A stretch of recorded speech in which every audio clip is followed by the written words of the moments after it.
apa kabar semua? Semoga dalam keadaan sehat ya. Nah, kali ini kita akan membahas kesalahan yang sering terjadi dalam menyusun skripsi. Nah, sering kan ketika menyusun skripsi atau mengajukan proposal itu banyak komentar-komentar yang atau masukan ya yang berasal dari dosen pembimbing atau dosen penguji.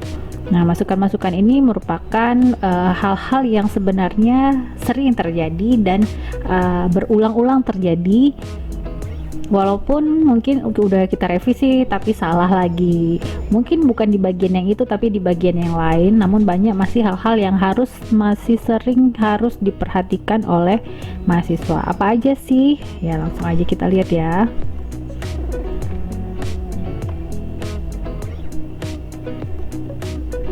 Nah, yang pertama adalah format tidak mengikuti panduan penulisan skripsi.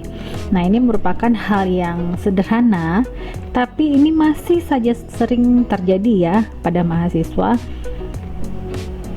Jadi, ketika kita mau membuat proposal, maka kita harus setidaknya membaca dari panduan penulisan skripsi, atau kita lihat-lihat nih skripsi orang yang sudah selesai, yang udah siap dicetak. Kamu bisa lihat di pustaka, pinjam, dan lain sebagainya. Sehingga untuk format ini nggak banyak kesalahannya. Yang kedua adalah penulisan kutipan. Nah, ini sering terjadi ya, penulisan kutipan, penulisan nama, tahun, halaman, itu hal-hal yang sering terjadi pada dalam penulisan kutipan. Lalu juga ketika kita menulis kutipan, nggak boleh semuanya itu langsung diambil kutipan dari jurnal orang lain gitu, tapi kita baca dulu, baru intisarinya kita ambil, sehingga tidak menyebabkan plagiarisme. Yang ketiga adalah penulisan huruf besar dan bahasa asing. Nah, ini terlihat sederhana tapi sering terlupakan gitu. Jadi ketika kita menulis huruf besar, nama kota, nama negara, nama orang, nah itu harus diperhatikan, huruf besar, huruf kecil, dan penulisan bahasa asing atau bahasa serapan. Yang keempat adalah penulisan daftar pustaka.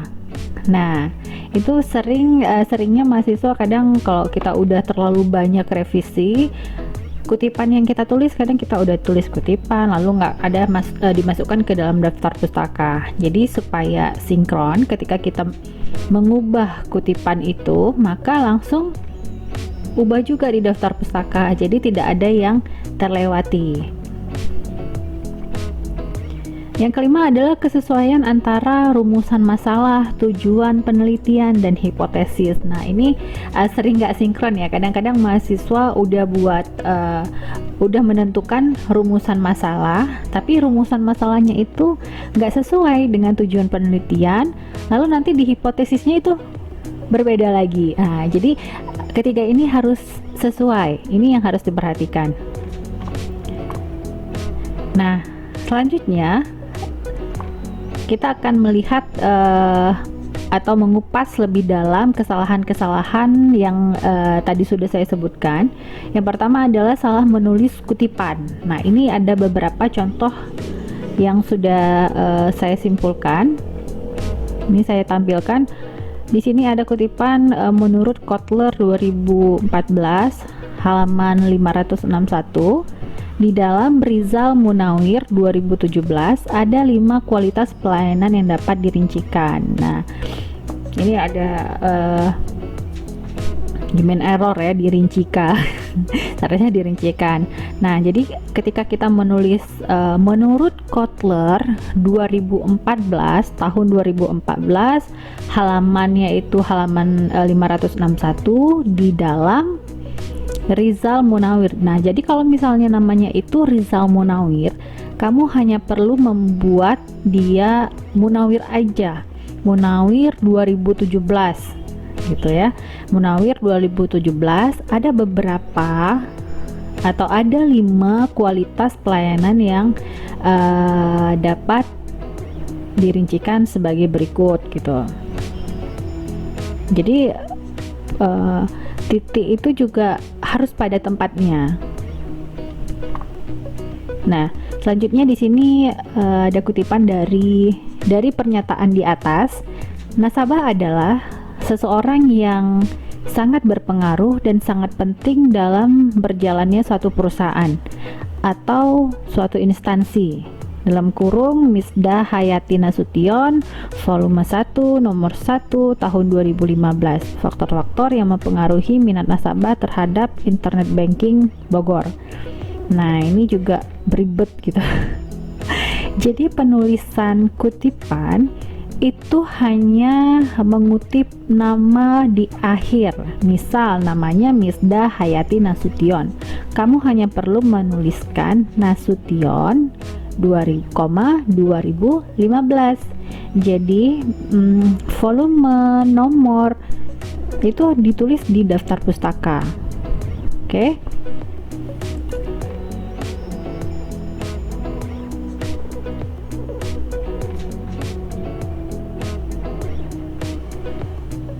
Nah, ini ada lagi selanjutnya, menurut Kotler, Philip, dan Kevin Lane Kettler 2007, konsumen yang merasa puas dalam pelayanan adalah konsumen yang menerima nilai tambah yang lebih dari perusahaan. Memuaskan konsumen tidak hanya berarti memberikan tambahan produk atau jasa, pelayanan, atau sistem. Kepuasan pelanggan merupakan satu hal yang sangat berharga demi mempertahankan bla bla bla bla. Nah, di sini juga sama ya, penulisan Kotler, Philip, dan Kevin Lane. Nah, itu cukup dibuat Kotler DKK aja kalau lebih dari 2. Kalau 2 kamu bisa buat Kotler dan Philip gitu. Lalu Kevin Lane Kettler itu kan namanya nama penuh gitu ya, jadi tulis saja Kettler. Nah, tapi kalau di sini 3, maka cukup dibuat Kotler DKK 2007. Selanjutnya, penulisan skripsi itu sering disamakan dengan puisi. Nah, ini gimana ya? Kok bisa skripsi sering sama dengan puisi? Nah, ini dikarenakan penulisan skripsi itu ada format tersendiri, nggak sama seperti kita membuat puisi ya. Kalau buat puisi kan itu rata di tengah gitu. Ini seperti ini. Pengaruh kepuasan nasabah terhadap menggunakan mobile banking atau m-banking pada Bank BCA cabang Banda Aceh. Nah, di sini penulisannya itu harus satu spasi, rata kanan semua gitu, rata kiri ya, kiri semua, atau dipaskan kiri kanan. Jadi jangan seperti menulis puisi. Nah, lalu juga penulisnya hanya dibuat, misalnya namanya Syamsur Rizal, ada 2, Syamsur Rizal dan Munawir, Rizal dan Munawir gitu, nggak perlu dibuat Syamsur Rizal.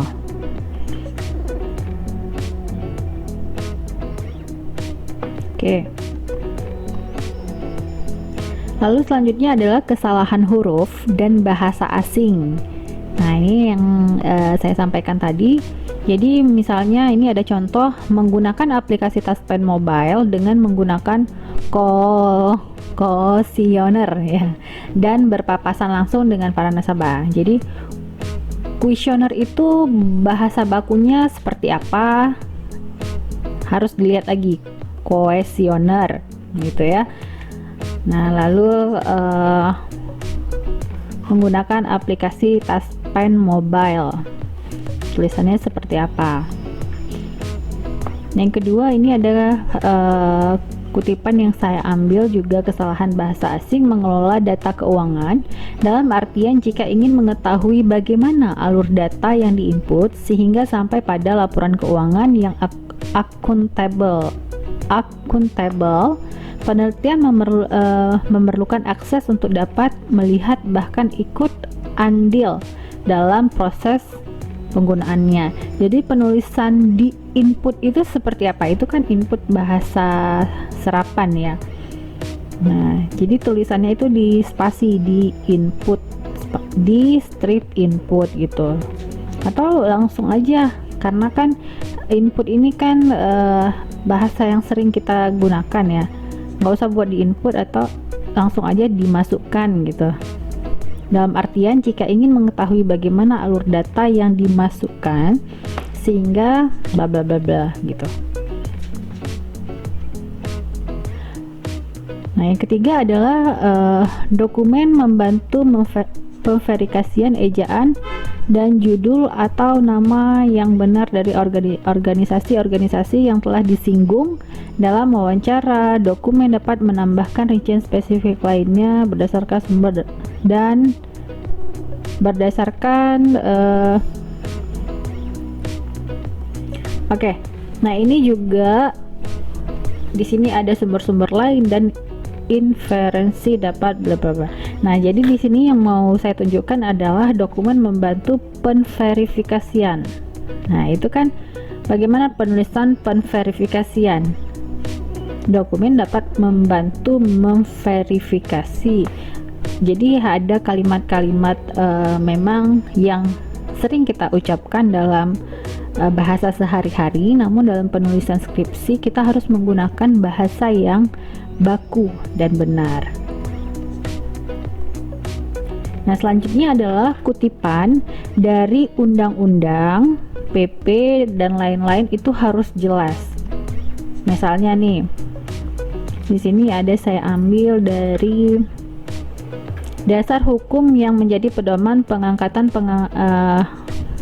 perangkat desa adalah Undang-Undang Nomor 6 Tahun 2014 tentang Desa dalam kurung UU Desa.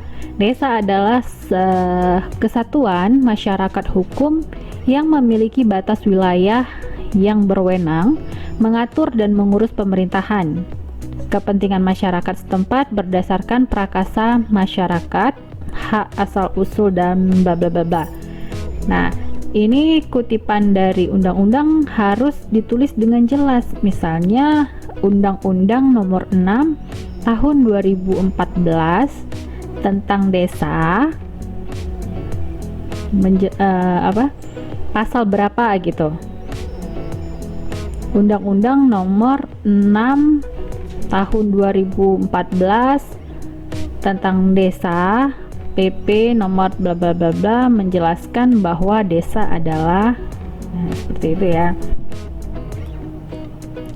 Nah, selanjutnya penulisan harus konsisten. Misalnya kita menulis persen atau tulisan persen. Nah, ini contohnya. Jadi kalau kita menunjukkan besarnya 61,57%. Nah, ini kan ada tulisan lambang persen, maka selanjutnya harus persen, penulisan lambang persen seperti itu. Lalu penulisan singkatan itu dibuat di awal, selanjutnya menggunakan singkatan tersebut. Nah, seperti apa? Nah, jadi seperti ini. Dana desa atau TKDD mencapai 826,77 77 triliun ya, dan bla bla bla bla. Nah, ini penulisan TKDD. Jadi kalau sudah selanjutnya disingkat dana desa, itu tulis aja langsung TKDD, nggak perlu lagi ditulis dana desa.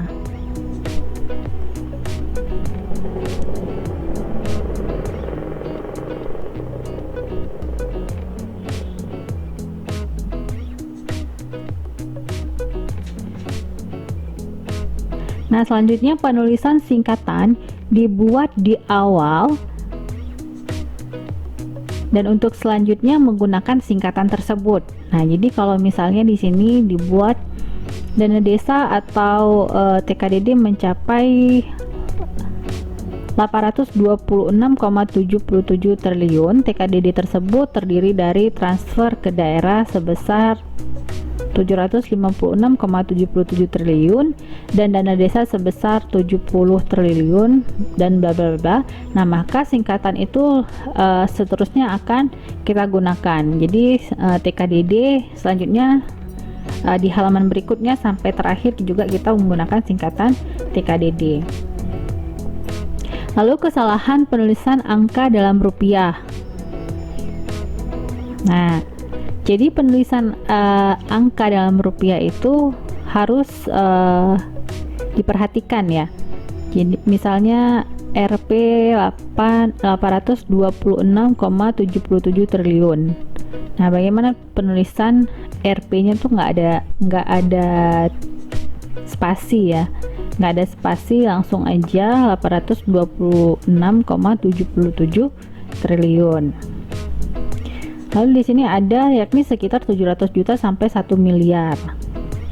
Jadi penulisan itu harus konsisten. Kalau misalnya kita buat Rp di depan, maka Rp semua gitu. Dan seterusnya. Selanjutnya tabel yang bersambung dibuat misalnya nih 2.1. Nah, jadi kalau kita ada terputus nih, contoh ya, di halaman pertama tabel 2.1, lalu kan nggak mencukupi ya, sehingga harus dibuat lagi ke halaman selanjutnya. Maka kolom paling atas untuk nomor, nama peneliti, judul penelitian, metode, dan hasil dan pembahasan itu dibuat kembali di halaman berikutnya di kolom terusannya, sehingga ketika pembaca melihat, maka dia tidak perlu lagi melihat ke belakang, oh ini kolom apa ya, seperti itu. Selanjutnya adalah kesalahan penulisan daftar pustaka. Nah, ini sering sekali terjadi ya. Dalam menulis daftar pustaka, kita harus melihat dengan detail apa saja unsur yang harus dimasukkan, informasi apa saja yang harus dibuat. Nah, ini contohnya. Oke, jadi misalnya namanya adalah Febri Luciono Eko 2017, analisis penerimaan aplikasi Siskudes di lingkungan pemerintahan daerah Kabupaten Sambas, Jurnal Akuntansi Ekonomi Manajemen dan Bisnis nomor 5 volume 5 nomor 2 halaman 163 sampai 172. Nah, di sini juga kalian bisa buat nama itu harus nama yang benar ya. Misalnya namanya Febri Luciono Eko, maka ditulis Eko FL gitu. 2017 analisis penerimaan aplikasi Siskudes di lingkungan pemerintah daerah. Nah, itu judulnya. Lalu buat dari mana jurnal tersebut diterbitkan. Misalnya di sini Jurnal Akuntansi Ekonomi Manajemen Bisnis. Lalu dibuat volume 5 nomor 2. Ini sudah benar, 52 halaman 163 sampai 172. Nah, lalu jika di situ diinformasikan nomor doi-nya, kalian bisa sambung di belakangnya nomor doi tersebut untuk mempermudah pembaca apabila mereka memerlukan jurnal tersebut, bisa langsung di download dengan menggunakan nomor doi-nya. Oke, selanjutnya Undang-Undang Nomor 6 Tahun 2014 tentang Desa. Nah, ini dibuat Republik Indonesia Nomor 6 Tahun 2014 tentang desa gitu loh. Nah, yang ketiga adalah penulisan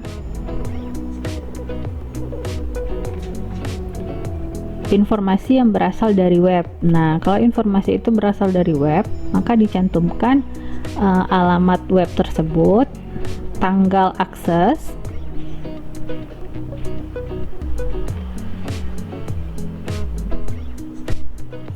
maka dicantumkan alamat web dan tanggal aksesnya.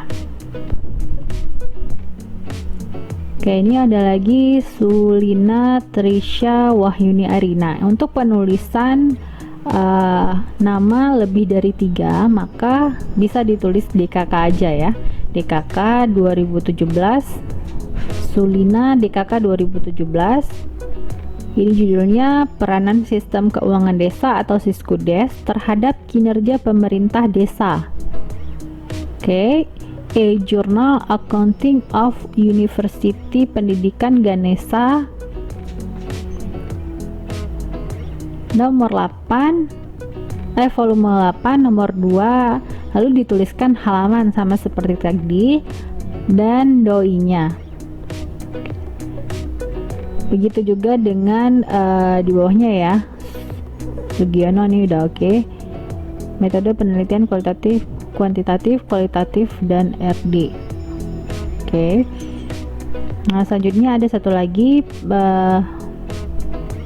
Nah ini sama seperti yang di atas, bahwa ketika kita mengutip dari kutipan yang namanya itu lebih dari 2 orang, maka ditulis saja DKK. Oke, sekian sharing dari saya. Tetap semangat, pantang menyerah. Assalamualaikum warahmatullahi wabarakatuh.